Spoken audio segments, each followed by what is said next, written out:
Hey, this is Steve Weintraub with Collider, and I'm here at our media studio at the Cinema Center at MARBL, and David's going to kill me for one of these things, but thanks, David. How you guys doing? Really We're good. doing great. Thank you. First of all, thank you so much for coming in, and congrats on your movie. I hate doing this right at the beginning, but like no one will have seen this who's watching this interview yet, and I want to make sure people seek it out. So how have you been describing Wildcat to like friends and family or whoever? Well, briefly put, it's the story of Flannery O'Connor, one of the most brilliant American writers. She was writing in the 50s and she died in the early 60s. And the movie follows a few months of her life when she was about 24 years old and was given a death sentence. She finds out that she has lupus, which is the same disease that killed her father when she was young. And so it's a really pivotal moment in her life where she has to kind of accept the reality of her situation. So that's the plot of the movie. In truth, the movie's a lot weirder than that. Yeah, in truth, it's about the intersection of like the faith and imagination, and kind of exploring a young woman's trajectory into understanding and contextualizing her upbringing as a Catholic into her growing up as a writer, and how to kind of sow seeds of consistency and faith between those two things. One of the things I found interesting when I was reading, about the making of this is that you actually have a history with her writing going back to like when you were a teenager. Just the only history that kind of most people have going back to being a teenager, which is that usually an English professor assigns it.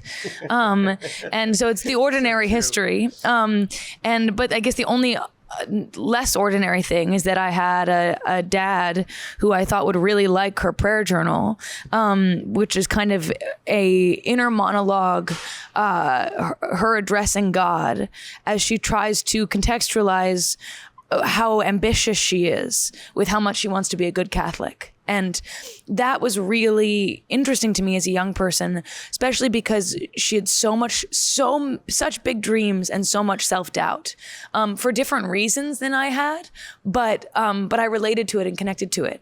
And so we read that together, and then I ended up using it as an audition monologue when I was applying to drama schools.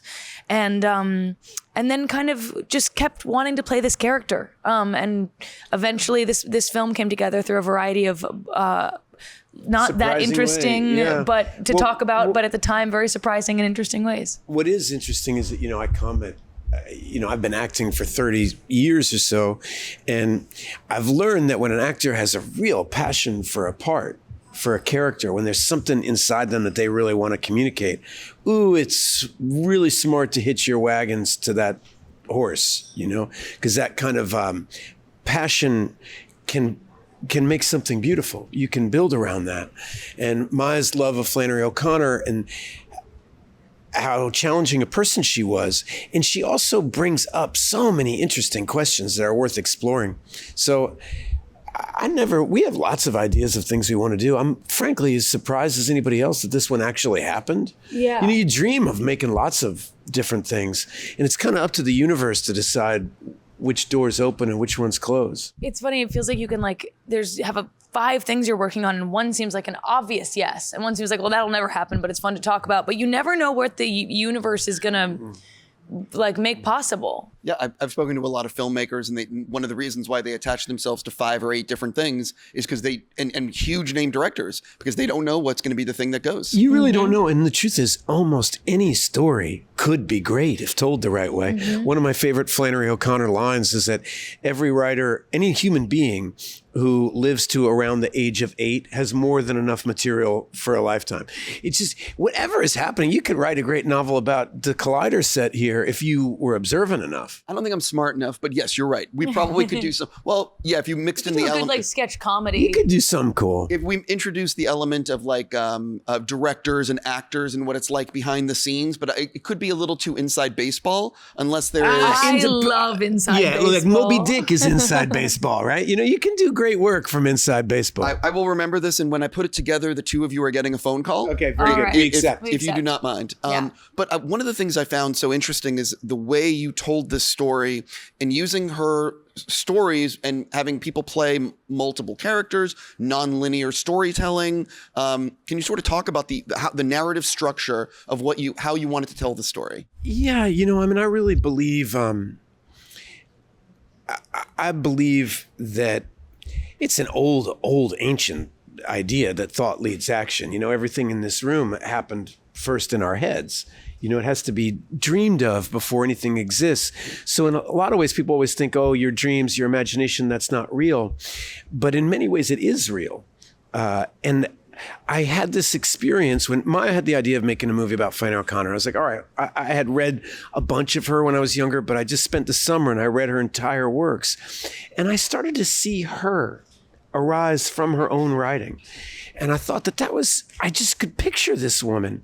I thought, wow, she's communicating who she is by her themes and what she's thinking about. I was like, could you make a movie that did that?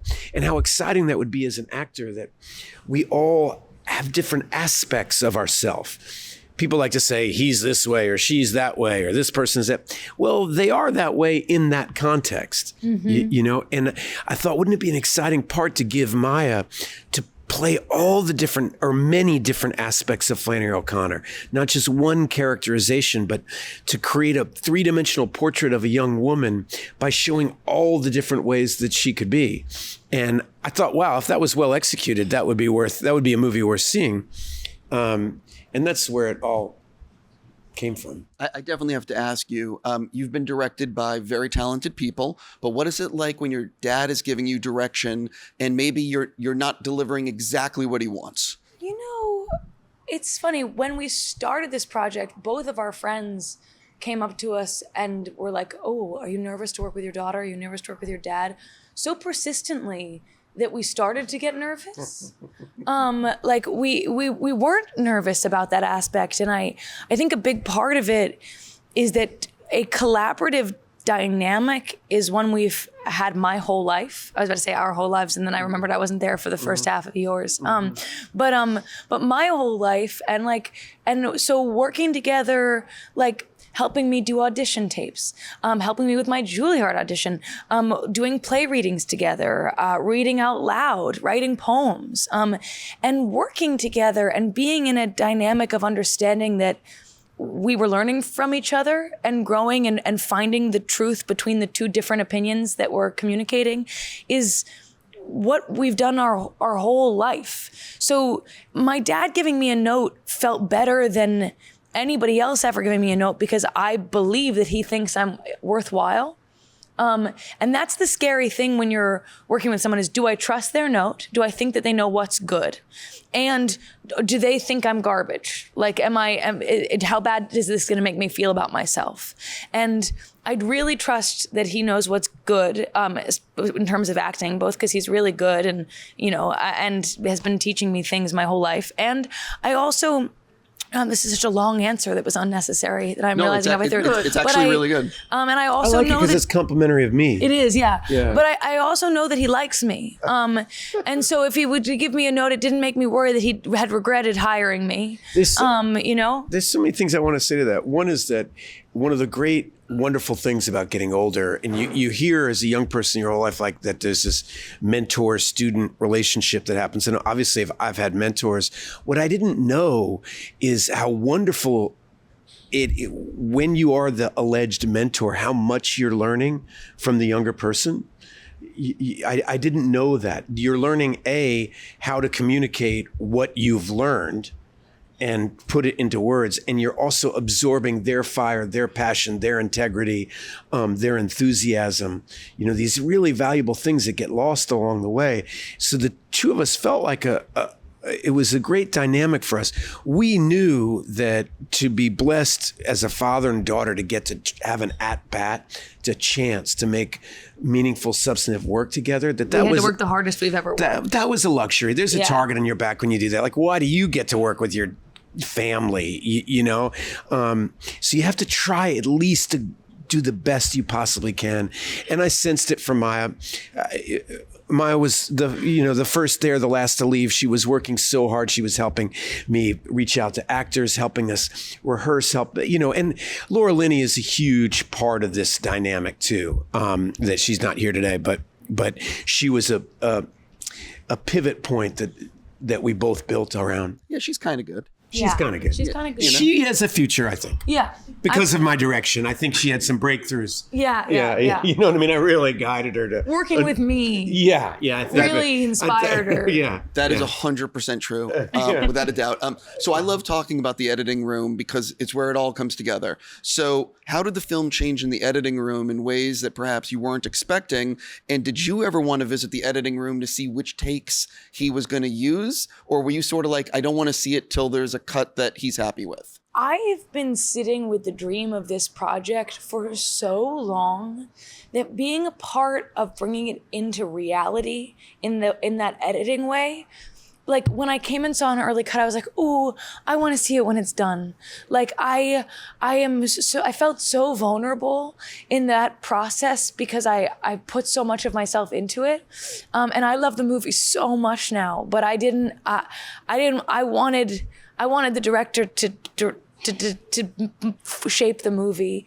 And someday I hope to get to sit in an editing room, but it wasn't today. Sure. It's funny that you say that because, you first started talking about trust in a relationship. Part of why I think it felt good for us working together is we trust each other. Yes. And who was just in your room right here was Richard Linklater. And it was kind of the first experience I had when I was exactly your age working with him where I didn't really want to see multiple cuts of the movie. I understood that I put a lot into Before Sunrise and I cared a lot about it, but I really did trust him to make the right decisions. And he had invited me so much into the process while we were filming that I felt like it was important not to disrespect that invitation and I felt like you gave that to me. That's exactly what I felt. I was worried that if I started getting it, I would see I'd be like, you have to use take 3. Yeah, you're such an artist. You can't do it halfway. Maya can't do it halfway. She's either going to be in the editing room breathing down my neck the whole time or let go. And you decided to let go. Exactly. In regards to the actual math of editing, I love it because it's like a Rubik's Cube or something. When it's the right cut, it seems so obvious. But it avoids you for weeks sometimes. Why is this scene not working? Why? Oh, you're supposed to be on her listening, not on him talking. Or there's these weird little things that happen, the music and the rhythm of editing that I find so interesting. I have to, if you don't mind, I'm going to have to ask another question, but it's not about this film. How do you feel when someone's sitting across from you wearing a bootleg shirt of a movie that you did? I'm just curious. He wonders where his 5 cents are. Yeah. I was like, do I get a profit? No. I think... mysterious thoughts even to myself, like you're told your whole life that what the definitions of success are: status, accumulation of wealth, power, awards, these things that we see as symbols. And if somebody's got a t-shirt on of a movie you made 27, 28 years ago, that means something else that's unnameable to me. And a movie that was hard to make, a movie that no one told you have to make, not a giant, like an art movie. Movie was a flop. Poem. Yeah. People didn't really like that movie when it first came out. People reviewing it, there were no t-shirts made the year it came out. Sure. Rick and I used to joke, this is the lowest grossing film to ever garner a sequel, which I think is true. I knew we had friends. I knew it was a good movie. I knew there were friends in the world, like-minded people like yourself that would like the movie. We just didn't find them right away. So it gives me hope that every project, you don't know what happens in the universe. You just don't. Does that make sense? 100%. And I'm curious for you, though, growing up with a dad who is an actor and has done so many cool projects, can you watch his films and and enjoy them and as an audience member, or do you see your dad? What is it like actually having a family member? Do you know what I mean in the movie? Yeah, I mean, I have 2. By the way, soon to be 3. Soon to be 3. But It's first of all, I'm not an expert in that. Like, I didn't grow up watching it wasn't like, oh, every Friday night we catch up on the filmography. Like, it was, and I didn't go to every premiere. I didn't really start going and seeing things until I got really interested in doing it myself. We kept our kind of family space a family space and not a museum to anyone's accomplishments, except like yogurt label prizes for, thanks for playing at field day. It's cool, I think. I saw him in a lot of plays when I was younger, and if bad things happened to people that you love, even in stories, it's really upsetting. And I felt that way watching movies too. And I watched Kill Bill 2, and I was like deeply, deeply upset. Did you see it at too young of an age? What's too young? I mean, I think I saw Ghostbusters at 12 and it felt too scary, so I'm sensitive. But it's weird and it's fine and it's cool sometimes. It's, and sometimes it's sad. Yeah, I have actor friends, and sometimes they disappear into the role, and sometimes I'm seeing my friend on screen. It's really weird. Yeah, all depends. Actually, I want to ask you about, in the movie, there's the preview before the movie. And I want to know, what was the inspiration for that? Because it's cool and unusual and different, but it's also sort of representative of the tone and different, like the movie itself. I'm so glad you felt that way. You just answered your own question. I didn't mean to. No, the movie is odd. And I think when people hear that they're going to see a biopic, they have this idea of what a biopic is, and it's kind of cradle to the grave story, and it's going to feel good, and it's going to have a wonderful central performance, but it's going to tell you it's going to be educational, and I've never been interested in teaching like that. I always feel like when you're teaching, you're losing. It's like, I want to make a movie, it's not class. And I wanted to let you know right away that Flannery O'Connor was really funny and really peculiar, and we were going to be really peculiar as well. And so to kind of knock you off balance, to hopefully get you into not knowing what to expect. It's kind of like a left hook. Yeah, and the thing, and I'm sure both of you, listen, I've seen way too many movies, or actually I've just seen a lot of movies. You haven't seen enough. I was going to say, as I said it, I'm realizing I totally effed that up. But one of the things I love is when a movie does things where I don't see what's coming. Because, normally in a 2-hour movie, it's like, every beat. And anyway, one of the things I enjoyed. There's a math to it too. It's really interesting. People haven't seen the movie now, but it was Maya and Laura are double cast throughout the film. And it was important to start. That's a strange thing. Maya asked me early when we were making the movie about, what are some movies I can watch to prepare where the actors have been double cast a lot? And there just aren't very many. Other than comedic performances. Eddie Murphy does it brilliantly all the time, but there aren't a lot of dramas that really ask you to emotionally invest this way with playing multiple roles. And so we knew that would be hard. And there's a lot of people in the world that don't know at all who Flannery O'Connor is. And I thought that little trailer tells them a little about what kind of writer she is. She's not Louisa May Alcott. She's not Emily Dickinson. We're so conditioned. Her writing is scandalous. Her writing is scandalous. She's wild. And so I wanted to let them know that right off the bat. On that note, I could ask you 1,000 other questions, but you need to go, and I need to do yet another interview. I'm sure you do. I'm just going to say, and I really mean this sincerely, congrats on the movie. I obviously hope it's going to be for everyone to see. Thank you so much for coming in our studio, and thank you. Thanks for having us. Yeah.